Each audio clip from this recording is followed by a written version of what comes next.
As you may know, Season 18 introduced Maisie, and with her release came the completion of the Starr Theater Trio. So my goal today is to take that trio and put them into the 7 trios challenges we have done in the past, so we can catch them up and see how well they rank amongst the other 17 trios in the game.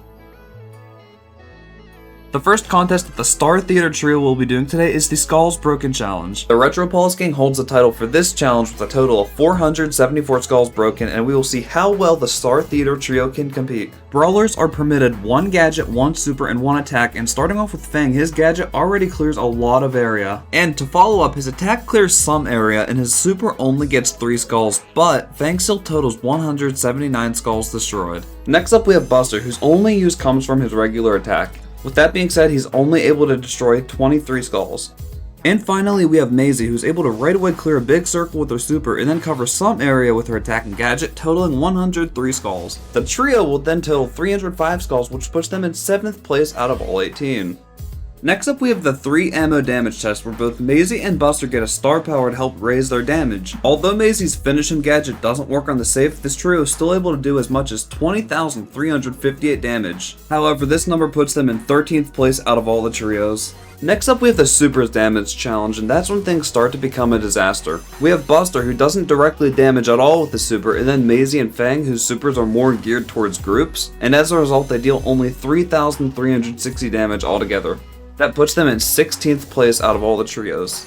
Next up we have the race test, and although Buster doesn't have anything to improve his time, Maisie has a gadget that will somewhat speed her up, and Fang has his super, which is really fast. Altogether, the Starr Theater Trio is able to complete the race in 19 seconds, putting them in 5th place for this challenge. Moving on to the slow test, you'll see that all 3 brawlers in the trio are able to demonstrate some type of slowing ability on the BB. As a result, it takes her over 28 seconds to finish the course, and that puts the Starr Theater Trio in 3rd place for this challenge.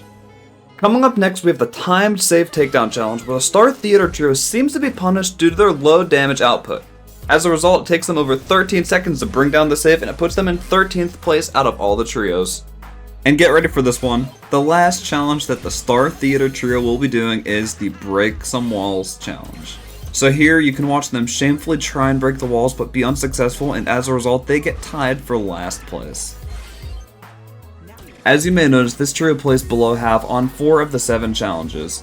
Granted, that doesn't mean anything because 3 of the ones they lost all had to deal with damaging the heist safe, and there's already a lot of traits hinting toward the fact that this trio is better suited against large groups of enemies, and none of the trio challenges had to deal with that yet. So overall, I think the Starr Theater Trio has a lot of potential, we just haven't found it yet. Like, I have a feeling that if they were a thing during the boss tournament, they would have probably crushed it. Anyways, that is all I have for today. Thank you very much for sticking to the end, and I will see you later. Peace out.